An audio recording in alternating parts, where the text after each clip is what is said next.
Ayaw, tabangin! Ay, tabangin sa isa lang! Ayaw, tabangin, sa isa lang! Weni? Weni! Anong ibig sabihin nito? Bakit na sa'yo yan? Ang tanong ko ang sagutin mo. Anong ibig sabihin nun?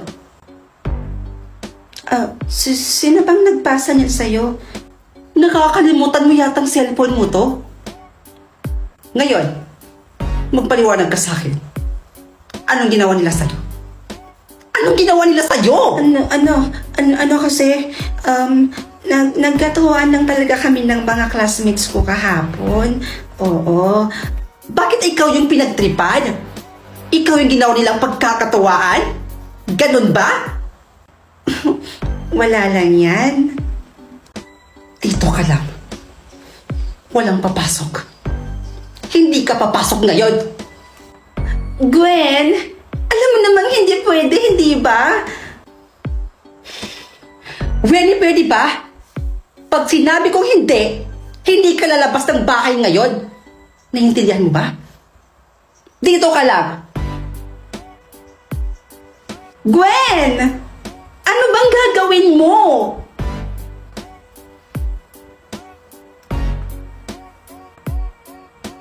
Wenny? Pumasok ka?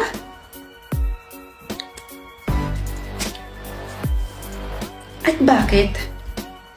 Dapat ba hindi na ako pumasok?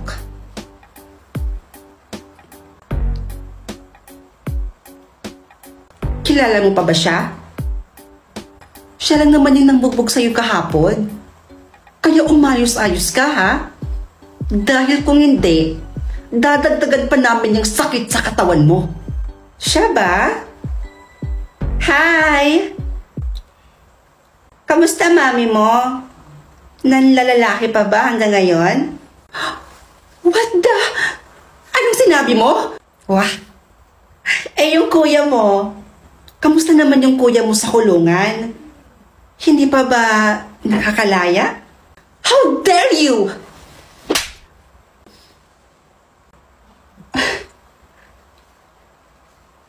Base sa pag-iimbestiga ko, hindi ba pamilya kayo ng puno ng kaso? How dare you again?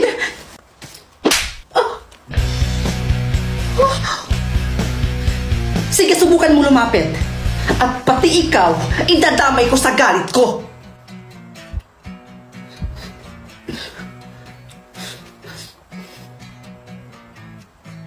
Wenny? I'm not Wenny, but I am Gwen Santiago. Kakambal ni Wenny Santiago.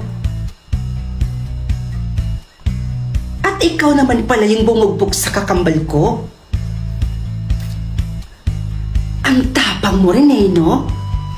Alam mo bang, alam ko at kilalang kilala ko ang buong angkan mo? No, wala kang alam sa pamilya ko. At hindi totoo yung pinipintang mo.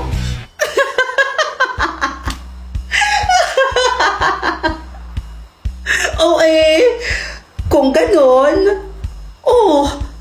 bakit ka umiiyak? Huwag kang magtapang-tapangan, ha? Alam mo bang para ka lang langaw na pwede kong tiris-tirisin? Ha? Faye Fernandez de la Cruz?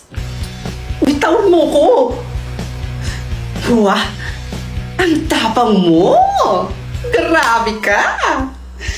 Pero wala ka namang maibubuga! Gwen! Please, tama na.